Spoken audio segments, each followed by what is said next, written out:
Saillant, bonjour. Bonjour Anne-Sandrine. Le Festival de la Vézère ouvre sa 42e édition cette année le 5 juillet. Vous en êtes la directrice artistique et nous allons aujourd'hui échanger sur la programmation que vous proposez cette année au public. Parlons tout d'abord de l'affiche du festival que je trouve tout à fait réjouissante. On y découvre Théo Hould et son accordéon au bout d'une canne à pêche. Théo Hould, c'est le premier accordéoniste nommé pour les révélations des victoires de la musique classique. Et j'aimerais savoir pourquoi l'avoir choisi pour cette affiche et qui a eu l'idée de mettre son accordéon au bout d'une canne à pêche. Alors ça, c'est une très bonne question qu'il faut poser à Théo Hould, en fait. Oui. C'est-à-dire que nous, on nous a envoyé des photos et on travaille à partir des photos qu'on nous envoie des artistes pour essayer de créer notre affiche, ce qui n'est pas toujours évident d'ailleurs. Hein. Après, on l'adapte parce qu'en fait, il se trouve que dans notre entreprise familiale, si je puis dire, du Festival de la Vézère, j'ai une cousine germaine qui fait tous les livres, des très très beaux livres, donc toute la mise en page et tout ça, de très beaux livres. Et donc elle a un œil et elle nous aide sur le visuel du Festival de la Vézère. On arrive à des très belles choses grâce à elle. Et donc on lui envoie les photos et elle dit voilà, celle-là je peux faire quelque chose, celle-là je peux pas faire. Et donc il n'en reste pas beaucoup. Bon. Elle n'avait pas repéré celle-là parce qu'effectivement, un artiste avec un accordéon au bout d'une canne à pêche, bon. Et c'est moi qui ai dit, mais enfin, mon Dieu, la Vézère, c'est parfait parce que en fait, ça dit tout. Et donc, effectivement, à partir de cette affiche que je trouve formidable, j'arrive à parler de l'ADN de tout le festival. C'est-à-dire, c'est effectivement la nature, l'eau, la pêche aussi parce que bon... la pêche dans la Vézère, ça se fait beaucoup, en fait. Et d'ailleurs, on a un saut du saumon, donc ça se fait depuis très longtemps. Et puis ensuite, Théo Hould, ça nous dit beaucoup sur le jeune artiste, avec une technique, un formidable musicien, avec une très grande technique. Et ensuite, l'accordéon, c'est l'instrument de la Corrèze. Donc, en fait, voilà. Et puis, le beau temps, avec ce bleu. Voilà, on a tous les éléments pour venir au Festival de la Vézère. Et c'est très réussi. Quel est le fil directeur de la programmation cette année ? Écoutez, c'est la Vézère. Oui. Non, en fait, c'est pour nous, c'est la musique. Et puis, à partir de la musique, c'est de très grands artistes. Donc, et ensuite, on essaye de naviguer pour proposer à un public qui n'a pas forcément accès à des concerts si facilement, de pouvoir avoir des genres de musique un peu différentes avec des grands artistes. Alors, notamment aussi, j'essaye aussi en parallèle depuis quelques années de faire venir au moins un grand nom qui passerait pas forcément là-bas et que notre public est obligé toujours de voyager quelque part pour et là notamment on a Nelson Gurner qu'on fait venir, on a fait venir Arkady Volodos et ça c'est un peu une fierté de pouvoir proposer aux gens qui n'aient pas besoin de se déplacer, notre public systématiquement pour aller dans des grandes salles. Voilà. Oui, c'est une programmation qui se présente comme un voyage au fil de l'eau, avec vraiment des surprises tout au long du festival. Alors, la grande surprise de cette année, vous venez de le dire, c'est la venue de Nelson Gurner. C'est un grand rendez-vous pianistique, mais il y a aussi de très grands chambristes et l'orchestre de la garde républicaine aussi. Alors, on a Thomas Stetmayer, qui est quand même un très grand nom international. Alors, on a la chance qu'il soit, je crois, chef en résidence à l'Orchestre national d'Auvergne. Donc, eux, ils viennent chaque année. On a eu la chance d'avoir Christian Zacharias l'année dernière. Et cette année, ils viennent avec Thomas Stetmayer. Et je crois que le programme est juste splendide. Donc, et ensuite aussi, on a pour la première fois les Fouchneret. On ne les a jamais eus. Et donc ça, je suis très, très contente qu'ils puissent venir pour la première fois. Donc, alors, on leur a donné une petite thématique, Vézère et puis Chagall. Parce qu'en fait, maintenant, chaque année... Pour les vitraux, on propose, donc ça veut dire un programme franco-russe. Et là, ils viennent nous jouer le trio Tchaïkovski, donc on va être trop contents.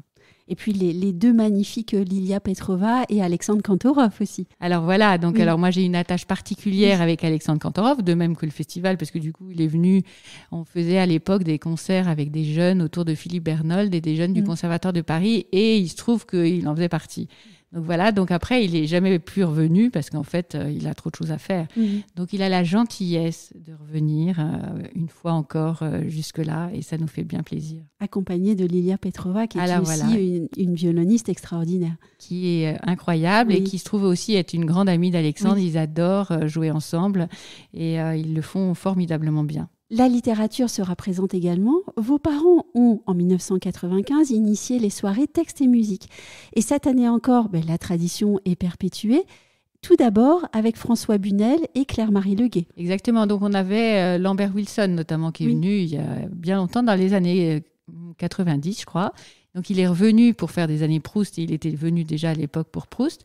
Et donc maintenant, effectivement, on continue parce qu'on a fait un partenariat aussi avec la Foire du Livre. Donc François Bunel était le directeur de la Foire du Livre l'année dernière.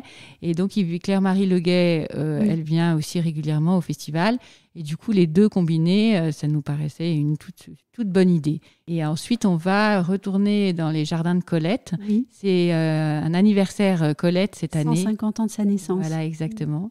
Et donc, c'est Julie, mais elle va venir nous parler de Missia Certes. Et en fait, Julie adore parler de toutes ces femmes du début 20e qui ont réussi à avoir des noms, alors qu'en fait, c'était juste infaisable à l'époque. Oui, et donc Julie Depardieu, elle se tiendra aux côtés de Juliette Turel et Hélène Couvert. Et c'est un spectacle très, très intéressant et qui, je le sais, plaît beaucoup au public. C'est formidable parce que ça fait découvrir Missia Certes qu'on ne connaît pas forcément. Et nous, en fait, Colette et Coco Chanel, ce sont deux femmes qui sont deux Corrèzes. C'est-à-dire qu'en fait, Colette a habité dans le château qui est juste à côté de ce jardin de Colette pendant 10 ans de sa vie avec Henri Jouvenel. Et puis, Coco Chanel, elle a été en pension à Aubazine, qui est aussi en Corrèze. Pas de festival de la Vézère sans voix. Là encore, c'est l'une des particularités de ce festival. Qui allons-nous entendre cette année ? Alors, on a Diva Opéra, ça fait partie de l'histoire du festival. De l'histoire du festival. On ne peut pas faire sans. Voilà, exactement. Mais donc, c'est ce fameux public quand même qui revient chaque année. Oui. On en a 1000 personnes qui viennent assister à ces opéras. Et puis ensuite, on a le chœur corse. Enfin, donc ça, c'est un must parce que les gens adorent retrouver ces Corses et ces chants corses. Ensuite, on a la Chiméra. Et ça aussi, ça fait partie de notre fidélité. On aime bien quand même faire revenir les artistes que le public a beaucoup aimés. Et puis ensuite, on a Virginie Verrez, que vous connaissez peut-être moi, c'est une jeune.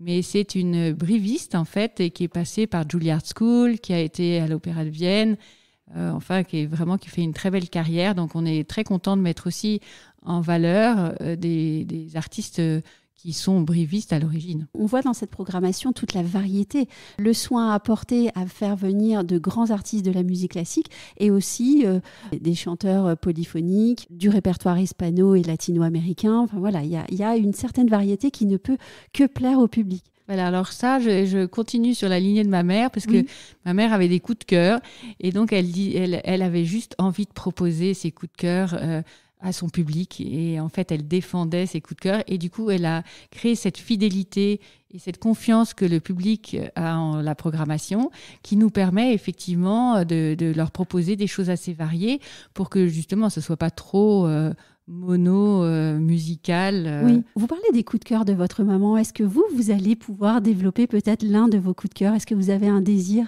Écoutez, tout ce que vous voyez là, moi j'ai très envie d'aller à tout. Et en fait, quand j'en parle, je donne envie aussi au public d'aller à tout parce qu'après, je leur demande, et alors, dans ce que je vous ai dit, qu'est-ce que vous préférez ? Et ils me disent, j'ai envie d'aller à tout. Je dis, voilà, c'est ça, le but de l'opération. On n'a pas encore évoqué le jazz, et là encore, il y a aussi beaucoup de surprises cette année. Alors, on a Paul Lai qui vient, donc il est déjà venu, il avait fait du Beethoven jazz, maintenant c'est Bach en trio. Et donc, pour la première fois, on fait une commande de musique parce qu'en fait, mes parents avaient commandé ces vitraux de Chagall. Et je me suis dit, mais enfin, on est en festival de musique, il faut qu'on arrive à faire des commandes de musique. Et donc là, comme je connais bien Paul Lai, je sais que c'est un remarquable artiste et compositeur. Je lui ai dit, allez, est-ce que tu peux nous faire une composition spéciale pour le festival de la Vézère ? Et donc, il a été passé 3 jours au bord de la Vézère. Et donc, je le suivais, il m'a envoyé des petites photos ou des enregistrements de la Vézère. Et donc, je lui ai dit, alors, est-ce que tu as réussi ? Il m'a dit, mais c'est super inspirant, je me demande si je ne devrais pas aller habiter là. Donc, tout m'a l'air très réussi, donc on attend le résultat avec impatience. Allez-vous continuer cette idée de faire une commande de musique chaque année pour le festival ? J'ai très envie. Oui. Ouais. Je pense que c'est très important d'aller vers la musique contemporaine. Oui. Ma mère en avait un peu peur parce que ça faisait quand même disparaître le public. Et je pense qu'il faut y aller par petites touches et leur expliquer qu'en fait, ça fait partie de notre temps, de pouvoir aller vers le futur. Et voilà. Mais bon, pour le moment, c'est 10 minutes. Donc, on va sûrement être enchantés de cette première expérience. Et puis peut-être aussi en instaurant un dialogue avec l'artiste qui a pu créer une œuvre, on peut peut-être réussir aussi à faire comprendre au public que la musique doit être vivante. Vous avez raison, comme la Vézère d'ailleurs. Et du coup, il pourra sûrement nous l'expliquer cet été. Ça sera très intéressant de voir comment est-ce qu'il a trouvé ses inspirations. Il a été chez des gens très formidables qui l'ont accueilli pendant 2 jours et il a été écouter la Vézère et ensuite a composé directement. Merci beaucoup Diane Dussaillant. Avec plaisir.